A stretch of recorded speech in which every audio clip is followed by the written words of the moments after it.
So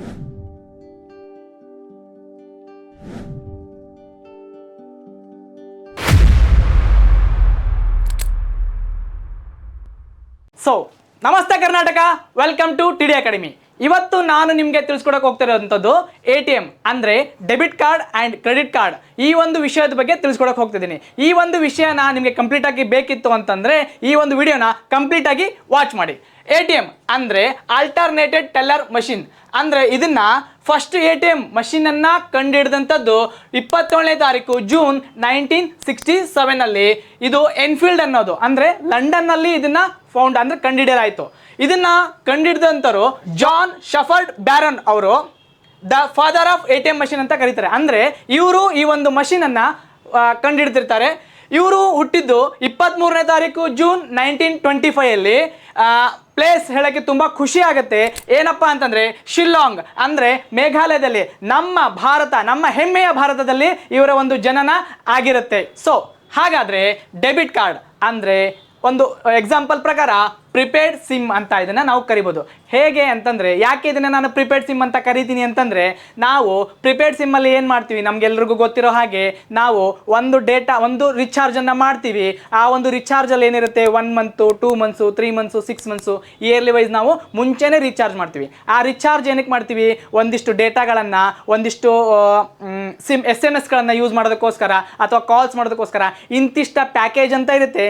ಆ ಪ್ಯಾಕೇಜ್ಗಳನ್ನು ನಾವು ಕೊಂಡ್ಕೊಳ್ತೀವಿ, ಮುಂಚೆನೇ ಬೈ ಮಾಡ್ತೀವಿ, ರಿಚಾರ್ಜನ್ನು ಮಾಡ್ತೀವಿ. ರಿಚಾರ್ಜ್ ಮಾಡಿದ್ಮೇಲೆ ಆ ಒಂದು ಸಿಮ್ಮನ್ನು ನಾವು ಯೂಸ್ ಮಾಡ್ತೀವಿ. ಅದನ್ನು ನಾವು ಪ್ರಿಪೇಯ್ಡ್ ಸಿಮ್ ಅಂತ ಕರಿತೀವಿ. ಅದೇ ತರಹ ಈ ಒಂದು ಡೆಬಿಟ್ ಕಾರ್ಡ್ ನಮಗೆ ಯೂಸ್ ಆಗುತ್ತೆ. ಅಂದರೆ ಆಲ್ರೆಡಿ ನಮ್ಮ ಅಕೌಂಟಲ್ಲಿ ಅಮೌಂಟ್ ಇರೋದನ್ನು ನಾವು ಟ್ರಾನ್ಸಾಕ್ಷನನ್ನು ಮಾಡ್ತೀವಿ. ಆ ಟ್ರಾನ್ಸಾಕ್ಷನ್ ಮಾಡೋಕ್ಕೆ ಯೂಸ್ ಮಾಡುವಂತಹ ಒಂದು ಕಾರ್ಡನ್ನು ನಾವು ಡೆಬಿಟ್ ಕಾರ್ಡ್ ಅಂತ ಕರಿತೀವಿ. ಹಾಗಾದರೆ ಬಿಫೋರ್ ATM ಮಷೀನು ನಾವೇನು ಮಾಡ್ತಿದ್ವಿ, ನಮ್ಮೆಲ್ರಿಗೂ ಗೊತ್ತಿರೋ ಹಾಗೆ ಪಾಸ್ಬುಕ್ಗಳಿಂದ ಬ್ಯಾಂಕ್ಗಳಲ್ಲಿ ಅಮೌಂಟ್ ಟ್ರಾನ್ಸಾಕ್ಷನನ್ನು ಹಾಕುವುದು ಮತ್ತು ತೆಗೆಯುವುದನ್ನು ನಾವು ಮಾಡ್ತಾ ಇದ್ವಿ. ಅದನ್ನು ಮಾಡಬೇಕಂತಂದರೆ ನಮ್ಮೆಲ್ರಿಗೂ ಗೊತ್ತಿರೋ ಹಾಗೆ ಬ್ಯಾಂಕ್ಗಳಲ್ಲಿ ಬ್ಯಾಂಕಿಂಗ್ ಹವರ್ಸ್ಗಳಲ್ಲಿ ನಾವು ಹೋಗ್ಬಿಟ್ಟು ಏನು ಮಾಡ್ತಿದ್ವಿ, ಕ್ಯೂ ಮಾಡಬೇಕಾಗಿತ್ತು. ಯಾಕಂದರೆ ಬ್ಯಾಂಕಿಂಗಲ್ ಪ್ರೊಸೆಸ್ಸಲ್ಲಿ ನಮ್ಗೆ ಗೊತ್ತಿದೆ, ಮ್ಯಾನುವಲಲ್ಲಿ ಮಾಡಬೇಕಾದ್ರೆ ಸ್ವಲ್ಪ ಟೈಮ್ ತಗೊಳುತ್ತೆ. ಹಾಗಾಗಿ ಕ್ಯೂನಲ್ಲಿ ಹೋಗ್ಬಿಟ್ಟು ಪ್ರೊಸೆಸಿಂಗ್ ಮಾಡಿಕೊಂಡು ನಾವು ಅಮೌಂಟನ್ನು ಹಾಕೋದು ಅಥವಾ ತೆಗೆಯೋದನ್ನು ನಾವು ಮಾಡಬೇಕಾಗಿತ್ತು. ಅದು ಕೂಡ ನಮಗೆಲ್ರಿಗೂ ಗೊತ್ತಿರಲಿ, ಬ್ಯಾಂಕಿಂಗ್ ಹವರ್ಸಲ್ಲೇ ನಾವು ಮಾಡಬೇಕಾಗಿತ್ತು. ಆ ಕಡೆ ಬೆಳಿಗ್ಗೆ ಅರ್ಲಿ ಹೋಗೋಕ್ಕಾಗಲ್ಲ, ಆಮೇಲೆ ಬ್ಯಾಂಕಿಂಗ್ ಹವರ್ಸ್ ಆದಮೇಲೆ ಕೂಡ ನಾವು ಬ್ಯಾಂಕ್ಗಳಿಗೆ ಹೋಗ್ಬಿಟ್ಟು ಟ್ರಾನ್ಸಾಕ್ಷನ್ ಮಾಡೋಕ್ಕೆ ಆಗ್ತಾ ಇರಲಿಲ್ಲ. ಅದೇ ಥರ ಆಫ್ಟರ್ 1925 ನಮಗೇನಾಯಿತು, ATM ಮಷಿನ್ ಬಂದಮೇಲೆ ನಾವು 365 ಡೇಸ್ ಕೂಡ ನಾವೇನು ಮಾಡ್ತಾಯಿದ್ದೀವಿ, ಈ ATM ಮಷಿನ್ಗಳಲ್ಲಿ ಅಮೌಂಟನ್ನು ನಾವು ಟ್ರಾನ್ಸಾಕ್ಷನ್ ಮಾಡೋದನ್ನು ನಾವು ವರ್ಕ್ನ ಮಾಡ್ತಾ ಇದ್ದೀವಿ. ಈ ಒಂದು ವ್ಯವಸ್ಥೆ ನಮಗೆ ತುಂಬ ಯೂಸ್ ಆಯಿತು, ಯುಟಿಲೈಸ್ ಆಯಿತು, ಟೈಮನ್ನು ಸೇವ್ ಕೂಡ ಮಾಡ್ತಾ ಇದೆ. ಸೊ ಹಾಗಾದರೆ ಕ್ರೆಡಿಟ್ ಕಾರ್ಡ್ ಅಂದರೆ ನಾನು ಇದನ್ನು ಒಂದು ಎಕ್ಸಾಂಪಲ್ ಆಗಿ ಹೇಳ್ತಾ ಇದ್ದೀನಿ, ಪ್ರಿಪೇಯ್ಡ್ ಸಿಮ್ ಅಂತ ನಾನು ಇದನ್ನು ಕರಿತೀನಿ. ಹೇಗೆ ಅಂತಂದರೆ, ಪ್ರಿಪೇಯ್ಡ್ ಸಿಮ್ಮಲ್ಲಿ ನಾವೇನು ಮಾಡ್ತೀವಿ, ಒಂದು ಡೇಟಾವನ್ನು, ಮೆಸೇಜ್ಗಳನ್ನು, ಕಾಲ್ಗಳನ್ನು ಮುಂಚೆನೇ ನಾವು ಏನು ಬಿಲ್ ಪೇ ಮಾಡ್ದೇನೆ, ರೀಚಾರ್ಜ್ಗಳನ್ನು ಮಾಡ್ದೇನೆ ನಾವು ಈ ಪ್ರಿಪೇಯ್ಡ್ ಸಿಮ್ಮಲ್ಲಿ ಯೂಸ್ ಮಾಡ್ತೀವಿ. ಯೂಸ್ ಮಾಡಿದ ನಂತರ 1 ತಿಂಗಳಾದಮೇಲೆ ಈ ಥರ ನಮಗೇನಾಗುತ್ತೆ, ನಾವು ಯೂಸ್ ಮಾಡಿದ್ದ ಒಂದು ಕ್ಯಾಲ್ಕುಲೇಷನ್ಸ್ ಪ್ರಕಾರ ನಮಗೇನಾಗುತ್ತೆ, ಒಂದು ಬಿಲ್ ಬರುತ್ತೆ. ಆ ಬಿಲ್ಲನ್ನು ನಾವೇನು ಮಾಡ್ತೀವಿ, ಯೂಸ್ ಮಾಡಾದಮೇಲೆ ಬಿಲ್ ಬಂದ ಮೇಲೆ ನಾವು ಅದನ್ನು ಪೇ ಮಾಡ್ತೀವಿ. ಅದೇ ತರಹ ಕ್ರೆಡಿಟ್ ಕಾರ್ಡ್ ಅಂದರೆ ನಾವೇನು ಮಾಡ್ತೀವಿ, ನಮ್ಮ ಅಕೌಂಟ್ಗಳಲ್ಲಿ ನಮಗೇನಾಗತ್ತೆ ಅಂದರೆ ಅಮೌಂಟ್ ಇರೋದಿಲ್ಲ, ಆದರೂ ಸಹ ಕ್ರೆಡಿಟ್ ಕಾರ್ಡ್ ಮುಖಾಂತರ ನಾನೇನು ಮಾಡ್ಬೋದು, ಎಲ್ಲಾದರೂ ಮೊಬೈಲ್ಗಳನ್ನು ಪರ್ಚೇಸ್ ಮಾಡೋಕ್ಕೆ, ಗ್ಯಾಡ್ಜೆಟ್ಸ್ಗಳನ್ನು ಪರ್ಚೇಸ್ ಮಾಡೋಕ್ಕೆ ಹೋದಾಗ ನಾನು ಈ ಒಂದು ಕ್ರೆಡಿಟ್ ಕಾರ್ಡ್ ಮುಖಾಂತರ ನಾನು ಬಿಲ್ ಪೇನ ಮಾಡ್ಬೋದು. ಹಾಗಾಗಿ ಇದು ನನಗೇನಾಗುತ್ತೆ ಅಂದರೆ ತುಂಬಾ ಯೂಸ್ ಆಗುತ್ತೆ. ಅದೇ ಥರ ಬೈ ಚಾನ್ಸ್ ನನಗೇನಾದರೂ ದುಡ್ಡು ಬೇಕಾಗಿತ್ತು, ಎಮರ್ಜೆನ್ಸಿ ಫಂಡ್ ಬೇಕಾಗಿತ್ತು ನನಗಂದರೆ ನಾನೇನು ಮಾಡ್ತೀನಿ, ಫ್ರೆಂಡ್ಸು, ರಿಲೇಷನ್ಸು, ಕೋಆಪರೇಟಿವ್ ಸೊಸೈಟಿ ಅಥವಾ ಬ್ಯಾಂಕ್ಗಳಲ್ಲಿ ನಾನೇನು ಮಾಡ್ತೀನಿ, ಲೋನನ್ನು ಕೇಳ್ತೀನಿ. ಹಾಗಾದರೆ ಅಲ್ಲಿ ಲೋನ್ ಕೇಳಿದಾಗ ಅವ್ರು ನಮಗೆ ಸುಮ್ಮನೆ ದುಡ್ಡನ್ನು ಕೊಡ್ತಾರಾ? ಇಲ್ಲ, ಅವ್ರೇನು ಮಾಡ್ತಾರೆ, ಅಲ್ಟಿಮೇಟ್ಲಿ ನಮಗೆಲ್ರಿಗೂ ಗೊತ್ತಿದೆ ಇಂಟ್ರೆಸ್ಟನ್ನು ನಮ್ಮಿಂದ ತೊಗೊಳ್ತಾರೆ. ಎಷ್ಟು ಇಂಟ್ರೆಸ್ಟ್ ಅಂದರೆ ನಮಗೆಲ್ರಿಗೂ ಗೊತ್ತಿದೆ, 1%, 2%, 3%, 4%ವರೆಗೂ ನಮಗೆ ತುಂಬ ಇಂಟ್ರೆಸ್ಟ್ ರೇಟ್ ನಮಗೆಲ್ಲ ಗೊತ್ತಿದ್ದಾವೆ. ಹೌದಲ್ಲ, ಹೊರಗಡೆ ನಾವು ಫ್ರೆಂಡ್ಸು ರಿಲೇಷನ್ಸ್ ಹತ್ರ ಇಸ್ಕೊಂಡಾಗ. ಅದೇ ಥರ ಇಲ್ಲೇನಾಗುತ್ತೆ, ಕ್ರೆಡಿಟ್ ಕಾರ್ಡಲ್ಲಿ ನಾವು ಲೋನನ್ನು ತೊಗೋಬೋದು. ಯಾವ ಥರ ಅಂತಂದರೆ, ಏನಾದರೂ ಬೈ ಮಾಡಬೇಕಂದ್ರೆ ಮೊಬೈಲ್ಗಳನ್ನು, ಗ್ಯಾಡ್ಜೆಟ್ಸ್ಗಳನ್ನು ಬೈ ಮಾಡಬೇಕಾದ್ರೆ ನಮಗೇನಾಗುತ್ತೆ ಅಂದರೆ ಒಂದು 30 ಡೇಸು 45 ಡೇಸ್ವರೆಗೂ ನಮಗೆ ಒಂದು ಟೈಮ್ ಲಿಮಿಟ್ ಇರುತ್ತೆ. ಆ ಒಂದು ಟೈಮ್ ಲಿಮಿಟ್ ಒಳಗಡೆ ನಾವು ಬಿಲ್ಲನ್ನು ಪೇ ಮಾಡ್ಬೋದು. ವಿತೌಟ್ ಇಂಟ್ರೆಸ್ಟ್ ನಾವು ಒಂದು ಗ್ಯಾಡ್ಜೆಟ್ಸ್ಗಳನ್ನು ನಾವು ಬೈ ಮಾಡ್ಬೋದು. ಇದ್ರ ಜೊತೆಗೆ ನಮಗಿಲ್ಲಿ ಕ್ರೆಡಿಟ್ ಕಾರ್ಡಲ್ಲಿ ಏನಾಗುತ್ತೆ ಅಂದರೆ ಕ್ಯಾಶ್ ಬ್ಯಾಕ್ ಆಗಿರ್ಬೋದು, ರಿವಾರ್ಡ್ ಪಾಯಿಂಟ್ಸ್ಗಳಾಗಿರ್ಬೋದು ನಮಗೆ ಸಿಗುತ್ತೆ. ಸೊ ಹಾಗಾದರೆ ಈಗ ನಾವು ಮುಂಚಿನ ದಿನಗಳಲ್ಲಿ ಒಂದು ಬ್ಯಾಂಕ್ನ ATM ನನ್ನ ಹತ್ರ ಇದೆ ಅಂತಂದರೆ, ಅಂದರೆ ಫಾರ್ ಎಕ್ಸಾಂಪಲ್ SBI ಬ್ಯಾಂಕ್ನ ATM ಕಾರ್ಡ್ ನನ್ನ ಹತ್ರ ಇದೆ ಅಂತಂದರೆ, ನಾನು HDFC ಬ್ಯಾಂಕ್ಗಳಲ್ಲಿ ಹೋಗ್ಬಿಟ್ಟು ATMಗಳಲ್ಲಿ ಹೋಗ್ಬಿಟ್ಟು ನನ್ನ ಕಾರ್ಡನ್ನು ಯೂಸ್ ಮಾಡಿ ನಾನು ಹಣವನ್ನು ಟ್ರಾನ್ಸಾಕ್ಷನ್ ಮಾಡುವಂಥ ಅವಕಾಶ ಇರಲಿಲ್ಲ. ಹೇಗೆ ಅಂತಂದರೆ, ಬಿಕಾಸ್ ಆಫ್ ಅವ್ರ ಹತ್ರ SBI ಬ್ಯಾಂಕಲ್ಲಿ ನನ್ನ ಒಂದು ಅಕೌಂಟ್ ಇರ್ತಿತ್ತು, HDFC ಬ್ಯಾಂಕಲ್ಲಿ ನನ್ನ ಒಂದು ಅಕೌಂಟ್ ಇರಲಿಲ್ಲ. ಅವ್ರಿಗೆ ನನ್ನ ಒಂದು ಇನ್ಫಾರ್ಮೇಷನ್, ನನ್ನ ಒಂದು ಡೇಟಾ ಅವ್ರಿಗೆ ಗೊತ್ತಿರಲಿಲ್ಲ. ಹಾಗಾಗಿ ಆ ಒಂದು ಅವಕಾಶನ ನಮಗೆ ಅವಾಗ ಮುಂಚೆ ಕೊಡ್ತಿರ್ಲಿಲ್ಲ. ಆಫ್ಟರ್ ದ್ಯಾಟ್ ಈ ಒಂದು ಕಾರ್ಡ್ ಇಶ್ಯೂರ್ ಅಂದರೆ ಬ್ಯಾಂಕ್ಗಳನ್ನು ಕಾರ್ಡ್ ಇಶ್ಯೂರ್ ಅಂತ ಕರೀತಾರೆ, ಈ ಒಂದು ನೆಟ್ವರ್ಕ್ಗಳನ್ನು ಕಾರ್ಡ್ ನೆಟ್ವರ್ಕ್ ಅಂತ ಕರೀತಾರೆ. ಈ ಒಂದು ಕಾರ್ಡ್ ನೆಟ್ವರ್ಕ್ಗಳ ಮಾಧ್ಯಮಗಳ ಮುಖಾಂತರ, ಮಧ್ಯಸ್ಥಿಕೆ ಮುಖಾಂತರ ನನಗೆ SBI ATMನ ತಗೊಂಡು ಹೋಗಿ ನಾನು HDFC ಬ್ಯಾಂಕ್ಗಳಲ್ಲಿ ನಾನು ಕ್ಯಾಶ್ ವಿಡ್ರಾವಲ್ ಮಾಡುವಂತಹ ಅವಕಾಶ ಸಿಕ್ತು. ಹೇಗೆ ಅಂತಂದರೆ, ನನ್ನ ಒಂದು ಡೇಟಾ HDFC ಬ್ಯಾಂಕಲ್ಲಿ ನನ್ನ ಹತ್ರ SBI ATM ಇರುತ್ತೆ. ನಾನು HDFC ಬ್ಯಾಂಕ್ಗಳ ATMಗಳಿಗೆ ಹೋಗಿ ಹಣವನ್ನು ಟ್ರಾನ್ಸಾಕ್ಷನ್ ಮಾಡುವಾಗ ನನ್ನ ಒಂದು ಡೇಟಾ ಈ ಒಂದು HDFC ಬ್ಯಾಂಕಲ್ಲಿ ಇರೋದಿಲ್ಲ. ಆ ಒಂದು ಡೇಟಾವನ್ನು ಕಾರ್ಡ್ ನೆಟ್ವರ್ಕ್ ಅವ್ರ ಹತ್ರ ನನ್ನ ಒಂದು ಡೇಟಾ ಇರುತ್ತೆ. ಅದು ಕೂಡ ಕಂಪ್ಲೀಟ್ ಆಗಿ ಕಾನ್ಫಿಡೆನ್ಷಿಯಲ್ ಆಗಿ ಸೇಫ್ ಆಗಿ ಇರುತ್ತೆ. ಅದರದ್ದೇ ಆದಂಥ ಅದಕ್ಕೆ ರೂಲ್ಸ್ ರೆಗ್ಯುಲೇಷನ್ಸ್ಗಳು ಇದ್ದಾವೆ. ಆ ಥರ ಈ ಒಂದು ಕಾರ್ಡ್ ನೆಟ್ವರ್ಕ್ಗಳ ಒಂದು ಸಹಾಯದಿಂದ ನಾನು ಒಂದು ATM ಕಾರ್ಡನ್ನು ಬೇರೆ ATMಗಳಲ್ಲಿ ಹೋಗ್ಬಿಟ್ಟು ಟ್ರಾನ್ಸಾಕ್ಷನ್ ಮಾಡುವಂಥ ಒಂದು ಅವಕಾಶ ಸಿಗುತ್ತೆ. ಅದರಲ್ಲಿ ಒಂದು ವೀಸಾ ಒಂದು ಕಾರ್ಡ್ ನೆಟ್ವರ್ಕ್ ಆಗಿರುತ್ತೆ, ಅದೇ ಥರ ಮಾಸ್ಟರ್ ಕಾರ್ಡ್ ಕೂಡ ಒಂದು ಕಾರ್ಡ್ ನೆಟ್ವರ್ಕ್ ಆಗಿರುತ್ತೆ, ಅದೇ ಥರ ರೂಪೇ ಕೂಡ ಒಂದು ಕಾರ್ಡ್ ನೆಟ್ವರ್ಕ್ ಆಗಿರುತ್ತೆ. ಈ ಒಂದು ವೀಸಾ ನಮ್ಮ ಭಾರತದಲ್ಲಿ 50% ಒಂದು ಮಾರ್ಕೆಟನ್ನು ಹೊಂದಿದೆ. ಅದೇ ಥರ ಮಾಸ್ಟರ್ ಕಾರ್ಡ್ ಸಹ ಒಂದು 30% ಮಾರ್ಕೆಟನ್ನು ಹೊಂದಿದೆ. ಅದೇ ಥರ ರೂಪೇ ಕಾರ್ಡ್ ಕೂಡ ಒಂದು 20% ಮಾರ್ಕೆಟ್ ಕ್ಯಾಪನ್ನು ಹೊಂದಿದೆ. ಈಗ ಇದ್ದಾಗ ಈ ಒಂದು ವೀಸಾ ಮತ್ತು ಮಾಸ್ಟರ್ ಕಾರ್ಡ್ಗಳು USA ಮೂಲತಃ ಒಂದು USA ದಿಂದ ಬಂದಿರತಕ್ಕಂಥದ್ದು. ಅದೇ ಥರ ಒಂದು ಈ ರೂಪೇ ಕಾರ್ಡು ನಮ್ಮ ಭಾರತದ ಒಂದು ಕಾರ್ಡ್ ನೆಟ್ವರ್ಕ್ ಆಗಿರುತ್ತೆ. ಹಾಗಾಗಿ ನಾನು ನಿಮಗೊಂದು ಸಲಹೆ ಅಥವಾ ನನ್ನ ಒಂದು ರಿಕ್ವೆಸ್ಟ್ ಏನಪ್ಪ ಅಂದರೆ, ನಾನೂ ಸಹ ರೂಪೇ ಕಾರ್ಡನ್ನು ಯೂಸ್ ಮಾಡ್ತೀನಿ, ನೀವು ಸಹ ಒಂದು ರೂಪೇ ಕಾರ್ಡನ್ನು ಯೂಸ್ ಮಾಡೋದ್ರ ಮುಖಾಂತರ ನಮ್ಮ ಒಂದು ಭಾರತದ ಎಕನಾಮಿಕ್ಗೆ ಸಪೋರ್ಟ್ ಮಾಡೋಣ ಅಂತ ನಿಮ್ಮೆಲ್ರಿಗೂ ಕೇಳ್ಕೊಳ್ತೀನಿ. ಸೊ ಹಾಗಾದರೆ ಕ್ರೆಡಿಟ್ ಕಾರ್ಡು ನಾವೇನು ಮಾಡ್ತೀವಿ ಅಂತಂದರೆ, ಯಾವುದಾದ್ರೂ ಮೊಬೈಲ್ಗಳನ್ನು ಎಲೆಕ್ಟ್ರಾನಿಕ್ ಗ್ಯಾಡ್ಜೆಟ್ಸ್ಗಳನ್ನು ಬೈ ಮಾಡೋಕ್ಕೆ ನಾವು ಹೋದಾಗ ನಾವೇನು ಮಾಡ್ಬೋದು ಅಂದರೆ, ವಿತೌಟ್ ಅಮೌಂಟ್ ಅಂದರೆ ನನ್ನ ಹತ್ರ ಅಮೌಂಟ್ ಇಲ್ಲದೆ ಇದ್ದರೂ ಸಹ ಒಂದು ಕ್ರೆಡಿಟ್ ಕಾರ್ಡ್ ಇದ್ದರೆ ಸಾಕು, 30 to 45 ಡೇಸ್ಗಿಂತ ಮುಂಚೆನೇ ನಾನು ಅದನ್ನು ಬೈ ಮಾಡಿ ಆಫ್ಟರ್ 30 to 45 ಡೇಸ್ ಆದಮೇಲೆ ನಾನು ಒಂದು ಲೋನನ್ನು ಅದನ್ನು ಪೇಮೆಂಟನ್ನು ಮಾಡಬಹುದು. ಆ ಒಂದು ಅವಕಾಶ ನಮಗೆಲ್ರಿಗೂ ಗೊತ್ತಿರೋ ಹಾಗೆ ಕ್ರೆಡಿಟ್ ಕಾರ್ಡಲ್ಲಿ ಇರುತ್ತೆ. ಈ ಒಂದು ಲೋನ್ ಲಿಮಿಟನ್ನು, ನನಗೆ ಎಷ್ಟು ಲೋನನ್ನು ಕೊಡಬೇಕು ಒಂದು ಲಿಮಿಟನ್ನು ಹೇಗೆ ಫಿಕ್ಸ್ ಮಾಡ್ತಾರೆ ಅಂತಂದರೆ, ನನ್ನ ಇನ್ಕಮ್ಗೆ ತಕ್ಕಂತೆ, ಅದೇ ಥರ ನನ್ನ ಒಂದು ಸಿಬಿಲ್ ಸ್ಕೋರ್ಗೆ ತಕ್ಕಂತೆ, ಅದೇ ಥರ ಇನ್ನು ಬೇರೆ ಬೇರೆ ಕ್ರೈಟೀರಿಯಾಗಳು ಇರ್ತವೆ. ಆ ಒಂದು ಕ್ರೈಟೀರಿಯಾ ಮುಖಾಂತರ ನನಗೆ ಒಂದು ಲೋನ್ ಲಿಮಿಟನ್ನು ನನಗೆ ಫಿಕ್ಸ್ ಮಾಡುವಂಥದ್ದು ಅವ್ರಿಗೆ ಇರುತ್ತೆ. ಅದೇ ಥರ ಈ ಒಂದು ಕ್ರೆಡಿಟ್ ಕಾರ್ಡನ್ನು ನೋ EMI ಕಾಸ್ಟ್ ಅಂತ ಇದ್ರೆ ತುಂಬ ಒಳ್ಳೆಯದು. ಅಂದರೆ ಈಗ ನನಗೆ EMI ನಾನು ಕಟ್ತಾ ಇರ್ತೀನಿ, ಆದರೆ ನನಗೆ ವಿತೌಟ್ ಇಂಟ್ರೆಸ್ಟ್ EMI ನನಗೆ ಪೇ ಮಾಡುವಂಥ ಒಂದು ಅವಕಾಶ ಇರುತ್ತೆ. ಈ ಥರದ್ದನ್ನು ಅವಕಾಶಗಳನ್ನು ಇದ್ದಾಗ ಈ ಒಂದು ಕ್ರೆಡಿಟ್ ಕಾರ್ಡು ನಮಗೆ ತುಂಬಾ ಯೂಸ್ ಆಗುತ್ತೆ. ಸೊ ಫ್ರೆಂಡ್ಸ್, ಹಾಗಾದರೆ ನಿಮ್ಮ ಒಂದು ಕ್ರೆಡಿಟ್ ಕಾರ್ಡ್ಗಳಲ್ಲಿ ಏನಾದರೂ ಫ್ರಾಡ್ ಆಯಿತು, ಅಟೆಂಪ್ಟ್ ಆಯಿತು ಅಂತಂದರೆ, ಈ ಒಂದು ಫ್ರಾಡ್ಗಳನ್ನು ಮ್ಯಾನೇಜ್ ಮಾಡುವಂಥದ್ದು ಬ್ಯಾಂಕ್ನ ಜವಾಬ್ದಾರಿ ಆಗಿರುತ್ತೆ. ಆದರೆ ಆ ಒಂದು ಜವಾಬ್ದಾರಿಗೆ ನಾನು ಏನು ಸಪೋರ್ಟ್ ಮಾಡಬೇಕಂತಂದರೆ, ನನ್ನ ಒಂದು ಕಾರ್ಡು ಫ್ರಾಡ್ ಆಗಿ ಏನಾದರೂ ಪ್ರಾಬ್ಲಮ್ ಆದಾಗ ನಾನು ವಿತಿನ್ 3 ಡೇಸಲ್ಲಿ ಅವ್ರಿಗೆ ಅಗತ್ಯವಾದಂಥ ಒಂದು ಡಾಕ್ಯುಮೆಂಟ್ಗಳನ್ನು ಸಬ್ಮಿಟ್ ಮಾಡೋ ಮುಖಾಂತರ ಆ ಬ್ಯಾಂಕಿಗೆ ಹೋಗಿ ಕಂಪ್ಲೇಂಟ್ನ ಸಬ್ಮಿಟ್ ಮಾಡಿದ್ರೆ ಮುಂದಿನ ಪ್ರೊಸೆಸ್ಸನ್ನು ಅವರು ಬ್ಯಾಂಕ್ಗಳಿಂದ ನನಗೆ ಮಾಡಿಕೊಡುವಂತಹ ಒಂದು ವ್ಯವಸ್ಥೆ ಅವ್ರನ್ನು ನೋಡ್ಕೋತಾರೆ. ಸೊ ಫ್ರೆಂಡ್ಸ್, ಹಾಗಾದರೆ ನಾವೆಲ್ಲರೂ ಸಹ ಕಾರ್ಡ್ಗಳನ್ನು ತೊಗೊಳ್ತೀವಿ, ಯೂಸ್ ಮಾಡ್ತಾ ಇರ್ತೀವಿ. ಈ ಒಂದು ಪಾಯಿಂಟು ತುಂಬಾ ಇಂಪಾರ್ಟೆಂಟ್ ಆಗಿರುತ್ತೆ ಅಂತ ಹೇಳೋಕ್ಕೆ ಇಷ್ಟಪಡ್ತೀನಿ. ಬಿಕಾಸ್ ಆಫ್ ನಮ್ಮೆಲ್ರಿಗೂ ಗೊತ್ತಿದೆ, ಕಾರ್ಡ್ ನಾವು ಯೂಸ್ ಮಾಡ್ತೀವಿ, ಏನೋ ಒಂದು ಗ್ಯಾಡ್ಜೆಟ್ಸ್ಗಳನ್ನು ಏನೋ ಒಂದು ಬೈ ಮಾಡಿಬಿಟ್ಟು ನಾವು ಲೋನನ್ನು ಅವ್ರ ಹತ್ರ ಪರ್ಚೇಸನ್ನು ಮಾಡಿರ್ತೀವಿ.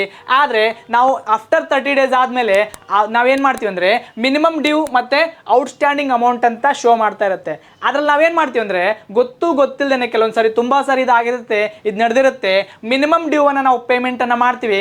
ಆದರೆ ಔಟ್ಸ್ಟ್ಯಾಂಡಿಂಗ್ ಅಮೌಂಟನ್ನು ನಾವು ಗೊತ್ತಾಗ್ದೇ ಬಿಟ್ಬಿಟ್ಟಿರ್ತೀವಿ. ಅದಕ್ಕೇನಾಗುತ್ತೆ, ತುಂಬ ಸಮಸ್ಯೆ ಏನಾಗುತ್ತೆ ಅಂದರೆ, ಆ ಒಂದು ಔಟ್ಸ್ಟ್ಯಾಂಡ್ ಅಮೌಂಟ್ಗೆ ವಿತ್ ಇಂಟ್ರೆಸ್ಟ್ ಆಗಿ ನಮಗೆ ಜಾಸ್ತಿ ಇಂಟ್ರೆಸ್ಟ್ ಪೇಮೆಂಟು ಇಂಟ್ರೆಸ್ಟ್ ನಮಗೆ ಆಗ್ತಾ ಇರುತ್ತೆ. ಹಾಗಾಗಿ ನಾವು ಈ ಒಂದು ಮಿನಿಮಮ್ ಡ್ಯೂ ಕಟ್ಟೋದ್ರ ಜೊತೆಗೆ ನಾವು ಅರ್ಥ ಮಾಡ್ಕೊಬೇಕು, ಅವಾಗವಾಗ ಅಬ್ಸರ್ವ್ ಮಾಡ್ತಾ ಇರಬೇಕು. ಈ ಒಂದು ಔಟ್ಸ್ಟ್ಯಾಂಡಿಂಗ್ ಅಮೌಂಟ್ ಅಂತ ಶೋ ಮಾಡ್ತಾ ಇರುತ್ತೆ, ಅದನ್ನು ನಾವು ಕಂಪ್ಲೀಟಾಗಿ ಕ್ಲಿಯರಾಗಿ ಪೇಮೆಂಟನ್ನು ಮಾಡಬೇಕಾಗಿರುತ್ತೆ. ಅದೇ ಥರ ಇದರಲ್ಲಿ ನಮಗೆ ಕ್ರೆಡಿಟ್ ಕಾರ್ಡನ್ನು ನಾವು ಬೈ ಮಾಡ್ತೀವಿ, ತುಂಬ ಜನಗಳಿಗೆ ಗೊತ್ತಿರಲ್ಲ, ಹಿಡನ್ ಚಾರ್ಜಸ್ ಅಂತ ಇರುತ್ತೆ, ಜಾಯ್ನಿಂಗ್ ಫೀಸ್ ಅಂತ ಇರುತ್ತೆ, ಕೆಲವೊಂದು ಲೇಟ್ ಪೇಮೆಂಟ್ ಫೀಸ್ ಅಂತ ಇರುತ್ತೆ, ಪ್ರೊಸೆಸಿಂಗ್ ಫೀಸ್ ಅಂತ ಇರುತ್ತೆ. ಇದನ್ನೆಲ್ಲ ಗಮನದಲ್ಲಿ ಇಟ್ಕೊಂಡು ಈ ಒಂದು ಕ್ರೆಡಿಟ್ ಕಾರ್ಡನ್ನು ನಾವು ಬೈ ಮಾಡಬೇಕಂತ ಹೇಳೋದಕ್ಕೆ ಇಷ್ಟಪಡ್ತೀನಿ. ಸೊ ಹಾಗಾದರೆ ಈ ಒಂದು ಕ್ರೆಡಿಟ್ ಕಾರ್ಡ್ಗಳನ್ನ ನಮಗೆ ಕೊಡ್ತಾರೆ ಅಂದರೆ ಅವ್ರೇನಾದರೂ ಸುಮ್ಮನೆ ಕೊಡ್ತಾರಾ? ಕರೆಕ್ಟಾಗಿ ನಾವು ಪೇಮೆಂಟ್ನ ಮಾಡ್ತಾ ಇದ್ರೆ ನಮಗೂ ಚೆನ್ನಾಗಿರುತ್ತೆ, ಅವ್ರಿಗೂ ಚೆನ್ನಾಗಿರುತ್ತೆ, ಅಮೌಂಟ್ ಟ್ರಾನ್ಸಾಕ್ಷನ್ ಆಗ್ತಾ ಇರುತ್ತೆ. ಆದರೆ ಅಪ್ಪಿತಪ್ಪಿ ನಾವು ಏನಾದರೂ ಸ್ವಲ್ಪ ಡಿಲೇಗಳನ್ನು ಮಾಡಿದಾಗ ಇದರಲ್ಲಿ ತುಂಬಾ ಇಂಟ್ರೆಸ್ಟ್ ನಾವು ಪೇಮೆಂಟನ್ನು ಮಾಡಬೇಕಾಗತ್ತೆ. ಎಷ್ಟು ಹಾಗಾದರೆ ಪೇಮೆಂಟ್ನ ಮಾಡಬೇಕಂತಂದರೆ ಹತ್ತತ್ರ ಒಂದು ಪರ್ ಆ್ಯನ್ಯೂಮ್ ಅಂದ್ಕೊಂಡ್ರೆ 36%ಗಿಂತನೂ ಜಾಸ್ತಿ ಒಂದು ಇಂಟ್ರೆಸ್ಟ್ ರೇಟು ಇದರಲ್ಲಿ ಇರುತ್ತೆ. ಹಾಗಾಗಿ ಕ್ರೆಡಿಟ್ ಕಾರ್ಡ್ಗಳನ್ನು ಯೂಸ್ ಮಾಡಬೇಕಾದ್ರೆ ವಿತಿನ್ ದ ಡೇಸ್ 30 ಡೇಸಲ್ಲಿ ನಾವೇನು ಮಾಡಬೇಕು, ಪೇಮೆಂಟನ್ನು ಮಾಡಬೇಕು. ಅದರಲ್ಲಿ ಮಿನಿಮಮ್ ಡ್ಯೂ ಮತ್ತು ಔಟ್ಸ್ಟ್ಯಾಂಡಿಂಗ್ ಅಮೌಂಟ್ ಅಂತ ಇರುತ್ತೆ, ಪ್ರತಿಯೊಂದನ್ನು ನಾವು ಕಂಪ್ಲೀಟಾಗಿ ಪೇಮೆಂಟನ್ನು ಮಾಡಬೇಕಾಗುತ್ತೆ. ಇಲ್ಲಾಂದರೆ ಇಷ್ಟು ಅಂದರೆ ಮೋರ್ ದ್ಯಾನ್ 36% ಇಂಟ್ರೆಸ್ಟ್ ನಾವು ಪೇ ಮಾಡಬೇಕಾಗತ್ತೆ. ಹಾಗಾಗಿ ಇದಕ್ಕೆ ಯಾಕೆ ಈ ಒಂದು ಕ್ರೆಡಿಟ್ ಕಾರ್ಡ್ಗಳನ್ನು ನಮಗೆ ತುಂಬ ಕಾಲ್ಸ್ ಬರ್ತಿರ್ತವೆ, ತುಂಬ ನಮಗೆ ಸಜೆಷನ್ಸ್ ಬರ್ತಿರ್ತವೆ. ಹಾಗಾಗಿ ಏನಕ್ಕೆ ಅಂತಂದರೆ ಈ ಒಂದು ಬ್ಯಾಂಕ್ಗಳ ಒಂದು ಆದಾಯದ ಸೋರ್ಸ್ ಆಫ್ ಇನ್ಕಮ್ಗಳಲ್ಲಿ ಇದು ತುಂಬ ಪಾತ್ರ ವಹಿಸುತ್ತೆ. ನನ್ನ ಪ್ರಕಾರ ಒಂದು ಸೋರ್ಸ್ ಆಫ್ ಇನ್ಕಮ್ ಬ್ಯಾಂಕಿಂಗ್ಗಳಲ್ಲಿ ಇದು ತುಂಬಾ ಕ್ರೆಡಿಟ್ ಕಾರ್ಡು ಪಾತ್ರ ವಹಿಸುತ್ತೆ. ಹಾಗಾಗಿ ನಮ್ಗೆ ಇದಕ್ಕೆ ಏನು ಮಾಡ್ತಾರೆ ಅಂದರೆ ತುಂಬ ಕಾಲ್ಸು ಮೆಸೇಜಸ್ಸು ಈ ಒಂದು ಕ್ರೆಡಿಟ್ ಕಾರ್ಡ್ ಬಗ್ಗೆ ನಮಗೆ ಬರ್ತಾ ಇರುತ್ತೆ. ಸೊ ಫ್ರೆಂಡ್ಸ್, ಹಾಗಾದರೆ ನಾವು ಈ ಒಂದು ಕ್ರೆಡಿಟ್ ಕಾರ್ಡ್ನ ಹೇಗೆ ಯೂಸ್ ಮಾಡಬೇಕು, ಎಷ್ಟು ಯೂಸ್ ಮಾಡಬೇಕಂತಂದರೆ ನಮಗೆ ರೀಪೇಮೆಂಟ್ ಮಾಡೋದಕ್ಕೆ ಆಗುತ್ತೆ ಅಂತಂದರೆ ಅದನ್ನು ಹೇಗೆ ಚೆಕ್ ಮಾಡ್ಕೊಬೇಕಂತಂದರೆ ನಮಗೆ ನಮ್ಮ ಒಂದು ಇನ್ಕಮ್ ಎಷ್ಟಿರುತ್ತೆ ಅದೇ ತರಹ ಒಂದು ಪರ್ಚೇಸ್ ಕೂಡ ನಮ್ಮದು ಅಷ್ಟೇ ಆಗಿರಬೇಕಾಗತ್ತೆ. ಅದು ಅದಕ್ಕಿಂತ ಕಡಿಮೆ ನಮಗೆ ಗೊತ್ತಿರಬೇಕು. ನನ್ನ ಇನ್ಕಮ್ಗೆ ನಾನೊಂದು ಪರ್ಚೇಸ್ ಮಾಡ್ತಿರೋದಕ್ಕೆ ನನಗೆ EMI ಕಟ್ಟೋಕ್ಕಾಗತ್ತಾ, ರೀಪೇಮೆಂಟ್ ಮಾಡೋಕ್ಕಾಗತ್ತಾ, ಆ ಒಂದು ಗಮನದಿಂದ ಎಚ್ಚರಿಕೆಯಿಂದ ನಾನು ಈ ಒಂದು ಪರ್ಚೇಸನ್ನು ಕ್ರೆಡಿಟ್ ಕಾರ್ಡ್ ಮುಖಾಂತರ ಮಾಡಬೇಕು. ಏನಕ್ಕಂತಂದರೆ ಫಾರ್ ಎಕ್ಸಾಂಪಲ್ ನಾವು ಮಾಲ್ಸು ಅಥವಾ ಸ್ಟೋರ್ಗಳಿಗೆ ದೊಡ್ಡ ದೊಡ್ಡ ಮಾಲ್ಗಳಿಗೆ ಹೋದಾಗ ಏನಾಗುತ್ತೆ, ನಮ್ಮೆಲ್ರಿಗೂ ಗೊತ್ತಿರೋ ಹಾಗೆ ನಾವೇನು ಮಾಡ್ತೀವಿ ಅಂತಂದರೆ ಬೈ ಮಾಡ್ತಾನೆ ಇರ್ತೀವಿ, ಪರ್ಚೇಸ್ ಮಾಡ್ತಾನೆ ಇರ್ತೀವಿ. ಬಿಕಾಸ್ ಆಫ್ ಕ್ರೆಡಿಟ್ ಕಾರ್ಡಲ್ಲಿ ನಮ್ಗೆ ಗೊತ್ತಾಗಲ್ಲ ಎಷ್ಟು ಪೇಮೆಂಟ್ ಆಗ್ತಿದೆ ಅಂತ ಒಂದು ಎಚ್ಚರಿಕೆ ತುಂಬ ಕಡಿಮೆನೇ ಇರುತ್ತೆ. ಏನಂದರೆ ಕ್ರೆಡಿಟ್ ಕಾರ್ಡನ್ನು ಉಜ್ಜೋದು ತೊಗೊಂಡು ಬರ್ತಾ ಇರ್ತೀವಿ. ಆದರೆ ಅದೇ ಒಂದು ನಮ್ಮ ಹತ್ರ ಡೆಬಿಟ್ ಕಾರ್ಡಿಂದ ನಾವು ಪೇಮೆಂಟ್ ಮಾಡ್ತಾ ಇದ್ರೆ ಅಥವಾ ಕ್ಯಾಶಿಂದ ನಾವು ಪೇಮೆಂಟ್ ಮಾಡ್ತಾ ಇದ್ರೆ ನಮಗೆ ಗೊತ್ತಿರುತ್ತೆ, ನಮ್ಮ ಹತ್ರ ಬೈ ಚಾನ್ಸ್ ಒಂದು 5,000 ರೂಪಾಯಿ ನಾನು ಏನಾದರೂ ಪರ್ಚೇಸ್ ಮಾಡಿದರೆ 5,000 ರೂಪಾಯಿಗಿಂತ ಜಾಸ್ತಿ ನನ್ನ ಹತ್ರ ಕ್ಯಾಶ್ ಇರಲಿಲ್ಲ ಅಥವಾ ಡೆಬಿಟ್ ಕಾರ್ಡಲ್ಲಿ ಪೇಮೆಂಟ್ ಇರಲಿಲ್ಲ, ಅಮೌಂಟ್ ಇರಲಿಲ್ಲ ಅಂತಂದರೆ ಅಲ್ಲಿ ಅದು ನಮಗೆ ಪರ್ಚೇಸ್ ಮಾಡೋಕ್ಕೆ ಅವ್ರು ಕೊಡೋದಿಲ್ಲ. ಆದರೆ ಕ್ರೆಡಿಟ್ ಕಾರ್ಡಲ್ಲಿ ಏನಾಗುತ್ತೆ, ನಮ್ಗೆ ಗೊತ್ತಿಲ್ಲದೇನೆ ಎಷ್ಟು ಅಮೌಂಟ್ ಆಗುತ್ತೆ, ನನ್ನ ಲೋನ್ ಲಿಮಿಟ್ ಎಷ್ಟಿರುತ್ತೆ ಅಷ್ಟು ಕೂಡ ನಾನು ಪರ್ಚೇಸ್ ಮಾಡುವಂಥ ಅವಕಾಶ ಇರುತ್ತೆ. ಹಾಗಾಗಿ ಈ ಒಂದು ಪರ್ಚೇಸ್ ಮಾಡಬೇಕಾದ್ರೆ ಮಾಲ್ಗಳಿಗೆ ಹೋದಾಗ ನಾನು ಎಚ್ಚರಿಕೆಯಿಂದ ಗಮನ ವಹಿಸಿ ನನ್ನ ಸೋರ್ಸ್ ಆಫ್ ಇನ್ಕಮ್ ಎಷ್ಟಿದೆ, ನನಗೆ EMI ಕಟ್ಟಕ್ಕೆ ಎಷ್ಟಾಗುತ್ತೆ ಅದೆಲ್ಲ ಗಮನದಲ್ಲಿಟ್ಕೊಂಡು ಎಚ್ಚರಿಕೆಯಿಂದ ಈ ಒಂದು ಕ್ರೆಡಿಟ್ ಕಾರ್ಡನ್ನು ಯೂಸ್ ಮಾಡಬೇಕಾಗತ್ತೆ.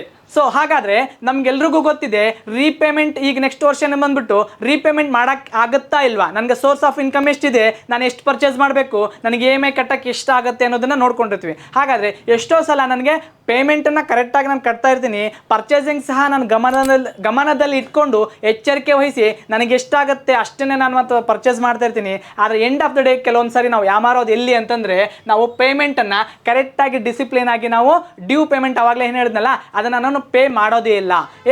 ಏನಕ್ಕೆ ಮಾಡಲ್ಲ ಅಂತಂದ್ರೆ ನನ್ನ ಹತ್ರ ಅಮೌಂಟ್ ಇರುತ್ತೆ ಆದರೆ ನಾನು ಮರ್ತು ಬಿಡ್ತೀನಿ, ಡಿಸಿಪ್ಲಿನ್ ಇರಲ್ಲ, ಅಥವಾ ನಾವೇನು ಮಾಡ್ತೀನಿ ಮರಿತಾ ಇರ್ತೀನಿ ಅಥವಾ ರಿಮೈಂಡರ್ ಆಗಿರಲ್ಲ. ನಾನೇನು ಅನ್ಕೊಂಡಿರ್ತೀನಿ ಪೇಮೆಂಟ್ ಮಾಡಿದ್ದೀನಿ ಅಂತ ಅನ್ಕೊಂಡಿರ್ತೀನಿ. ಈ ಒಂದು ಸಮಯದಲ್ಲಿ ನಮಗೆ ಪೆನಾಲ್ಟಿ ಬೀಳುವಂಥ ಒಂದು ಚಾನ್ಸಸ್ಸು ಜಾಸ್ತಿ ಇರುತ್ತೆ. 30 to 45 ಡೇಸ್ ಆಮೇಲೆ ನನಗೆ ಪೆನಾಲ್ಟಿ ಮೆಸೇಜ್ ಬರುತ್ತೆ, ಕಾಲ್ ಬರುತ್ತೆ. ಆವಾಗ ನನಗೆ ಗೊತ್ತಾಗುತ್ತೆ, ಓ ಅಮೌಂಟ್ ಇದ್ರೂ ಸಹ ನಾನು ಮರ್ತಿದ್ದೆ, ಪೇಮೆಂಟ್ ಮಾಡಿದ್ದೀನಿ ಅಂತ ಅನ್ಕೊಂಡಿದ್ದೆ. ಹಾಗಾಗಿ ಈ ಒಂದು ರೀಪೇಮೆಂಟ್ ಮಾಡುವಂಥ ವಿಚಾರದಲ್ಲಿ ನಾವು ತುಂಬಾ ಗಮನ ವಹಿಸಬೇಕಾಗತ್ತೆ. ಓಕೆ ಫ್ರೆಂಡ್ಸ್, ಹಾಗಾದರೆ ಈ ಒಂದು ಕ್ರೆಡಿಟ್ ಕಾರ್ಡನ್ನು ಯೂಸ್ ಮಾಡೋದು ತುಂಬ ಈಸಿಯಾಗಿ ನಮ್ಮ ಒಂದು ಸಿಬಿಲ್ ಸ್ಕೋರ್ನ ಇಂಪ್ರೂವ್ಮೆಂಟ್ ಮಾಡೋದು ಹೇಗೆ ಅಂತಂದರೆ ನಾವು ಮಂತ್ಲಿ ಒಂದು ರೊಟೇಷನ್ ಮಾಡ್ತಾ ಇರ್ತೀವಿ. ಏನಂದರೆ ಕರೆಂಟ್ ಬಿಲ್ಗಳನ್ನಾಗಿರ್ಬೋದು, ಎಲೆಕ್ಟ್ರಿಕ್ ಬಿಲ್ಗಳನ್ನಾಗಿದ್ದು ಮಂತ್ಲಿ ಒಂದು ರೊಟೇಷನ್ ಏನೇನು ಮಾಡ್ತಾ ಇರ್ತೀವಿ, ಆ ಒಂದು ರೊಟೇಷನನ್ನು ಆ ಒಂದು ಬಿಲ್ಗಳನ್ನು ಈ ಒಂದು ಕ್ರೆಡಿಟ್ ಕಾರ್ಡ್ ಮುಖಾಂತರ ನಾವು ಪೇಮೆಂಟನ್ನು ಮಾಡಿದ್ರೆ ಅಂದರೆ ನನಗೆ ಸ್ಯಾಲ್ರಿ ಬಂದಾಗ ಕರೆಕ್ಟಾಗಿ ನಾನು 30 to 45 ನಮ್ಗೆ ಹೆಂಗಿದ್ರು 45 ಡೇಸ್ ನಮಗೆ ಬಿಲ್ ಪೇಮೆಂಟ್ ಅವಕಾಶ ಇದ್ದೇ ಇರುತ್ತೆ. ಹಾಗಾಗಿ ಆ ಒಂದು ಕ್ರೆಡಿಟ್ ಕಾರ್ಡ್ಗಳ ಮುಖಾಂತರ ಎಲೆಕ್ಟ್ರಿಕ್ ಬಿಲ್ಲು, ಗ್ಯಾಸ್ ಬಿಲ್ಲು, ಈ ಥರದ ಮಂತ್ಲಿ ಬಿಲ್ಗಳನ್ನು ಪೇ ಮಾಡೋದ್ರ ಮುಖಾಂತರ ನಾನು ಕ್ರೆಡಿಟ್ ಕಾರ್ಡ್ನ ತುಂಬ ಒಳ್ಳೆ ರೀತಿಯಲ್ಲಿ ಯೂಸ್ ಮಾಡ್ಬೋದು. ಅದೇ ಥರ ನನಗೆ ಸಿಬಿಲ್ ಸ್ಕೋರ್ ತುಂಬ ಒಳ್ಳೆಯದಾಗಿ ಯೂಸ್ ಆಗುತ್ತೆ. ಅದೇ ಥರ ನಮಗೆ ಅದ್ರ ಮುಖಾಂತರ ನನಗೆ ರಿವಾರ್ಡ್ಸ್ ಪಾಯಿಂಟ್ಸ್ ಅಂತ ಸಿಗುತ್ತೆ, ಕ್ಯಾಶ್ ಬ್ಯಾಕ್ ಅಂತ ಸಿಗುತ್ತೆ. ಇದರಿಂದ ನನ್ನೊಂದು ಫಿನಾನ್ಷಿಯಲ್ ಮ್ಯಾನೇಜ್ಮೆಂಟನ್ನು ಚೆನ್ನಾಗಿ ನಾನು ಅಚ್ಚುಕಟ್ಟಾಗಿ ನಿಭಾಯಿಸಬಹುದು. ಈ ಒಂದು ವಿಡಿಯೋ ನಿಮಗೆ ಇಷ್ಟ ಆಗಿದ್ರೆ ಲೈಕ್ ಮಾಡಿ, ಶೇರ್ ಮಾಡಿ, ಸಬ್ಸ್ಕ್ರೈಬ್ ಮಾಡಿ. ಇದೇ ತರಹದ ಫಿನಾನ್ಷಿಯಲ್ ಎಜುಕೇಷನ್ ವಿಡಿಯೋಗಾಗಿ ಫಾಲೋ ಮಾಡಿ TD academy channel. Thank you so much. Jai Hind. ನಮಸ್ತೆ ಕರ್ನಾಟಕ. ನಮ್ಮ ಕೋರ್ಸಸ್ ಜಾಯ್ನ್ ಆಗೋದು ವೆರಿ ಸಿಂಪಲ್. ಸೊ ನಮ್ಮ 3 days ವರ್ಕ್ಶಾಪ್ ಇರುತ್ತೆ, ಶುಕ್ರವಾರ, ಶನಿವಾರ, ಭಾನುವಾರ. ಸೊ ಪ್ರತಿ ವಾರ ಹೊಸ ಬ್ಯಾಚ್ ಸ್ಟಾರ್ಟ್ ಆಗುತ್ತೆ.